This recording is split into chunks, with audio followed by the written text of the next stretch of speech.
రంగారెడ్డి జిల్లాలో ప్రజాపాలన వార్డు సభ ద్వారా అర్హులైన వారందరికీ రేషన్ కార్డు, రైతు భరోసా, ఇందిరమ్మ ఆత్మీయ భరోసా, రైతు అప్లికేషన్లు తీసుకున్నామని మీర్పేట కార్పొరేషన్ 30 నుండి 35వ డివిజన్ల స్పెషల్ ఆఫీసర్ వెంకటేశ్వర్ చెప్పారు.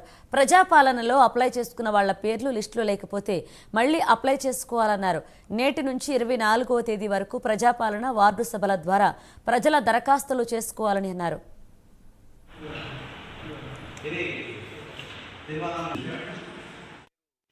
నేను 30వ వార్డుకు స్పెషల్ ఆఫీసర్గా నియమించబడ్డాను.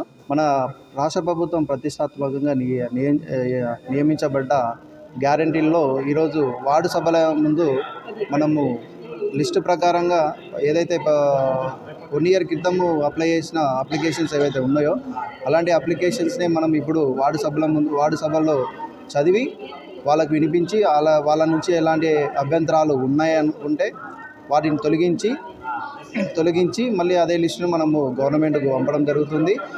లిస్టులో లేని వాళ్ళు కూడా కొత్తగా దరఖాస్తు చేసుకోవచ్చు అని చెప్పేసి మనము ఈ వార్డు సభ ద్వారా కూడా అందరికీ తెలియజేయడం జరుగుతుంది. ఇట్లాంటిది మనము ఒక కుటుంబ యజమాని ఆధార్ కార్డు, వాళ్ళ కుటుంబ సభ్యుల యొక్క ఆధార్ కార్డు జత చేసి మనకు అప్లై చేసి వార్డ్ ఆఫీసర్కి దరఖాస్తు చేసుకోవచ్చు, కొత్తగా కూడా చేసుకోవచ్చు. మరి ఇదే లిస్టు ఎండింగ్ అని చెప్పేసి ఎవరు అనుకోవద్దండి, కొత్తగా కూడా చేసుకోవచ్చు. కొత్తగా కూడా మనకు ఆప్షన్ ఇచ్చిండ్రు.